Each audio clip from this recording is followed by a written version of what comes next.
The sound of the doorbell brought her unwillingly from the kitchen into the hall. She opened the door, no more than a few inches, as if expecting the menace of the sky to thrust its way past her into the house. There was no menace in the appearance of the visitor who waited apologetically on the step. A small boy, perhaps 10 years of age, stood shuffling his feet in the gray grit that had been falling soundlessly across the city for a day and a night. He held a wicker basket before him, and as the door opened, he swung the basket forward and spoke in a voice that was husky with the dust and with the expectation of rebuff. "Mrs.," he asked in a high, pale tone, "would you like to buy a duck?" Mother was a bit nonplussed by this odd echo of a catchphrase that had already withered and staled in the mouths of the comedians of the era. Nevertheless, she looked into the basket, and to her astonishment stood 2 emaciated ducklings, their bills gaping in the heat, and wedged between them a nondescript and bedraggled pup. She was touched and curious, although she certainly did not want to buy a duck. "I don't think so," she said kindly. "Why are you selling them?" The boy took courage and returned her smile. "I got it," he said. "The flour to the farm is dry. We ate the big ducks, but these was too small to eat. I sold some down at the Chinese grill.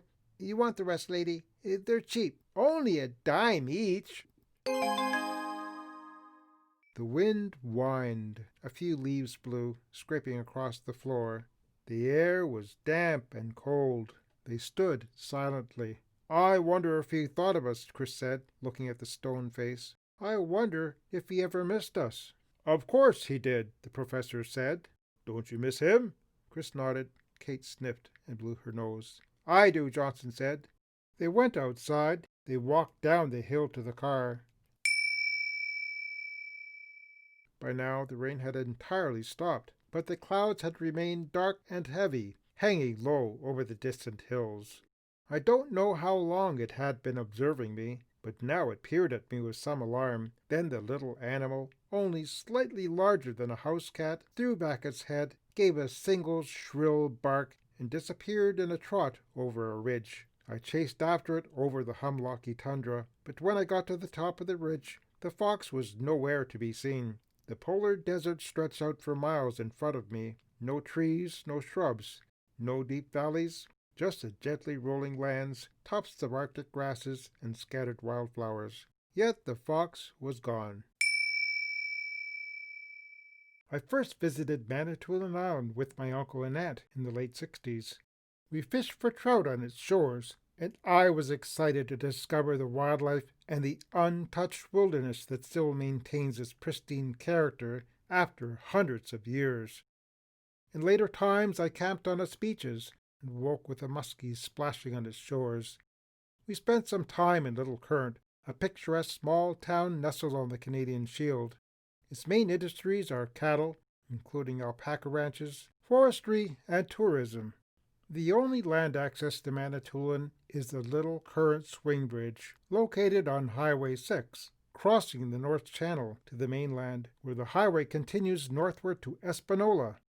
On the way there, you will be welcomed by flocks of blue herons and loons, whose call resonates over this little piece of God's country.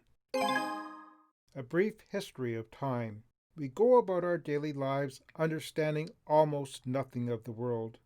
We give little thought to the machinery that generates the sunlight that makes life possible, to the gravity that glues us to an earth that would otherwise send us spinning off into space, or to the atoms of which we are made and on whose stability we fundamentally depend.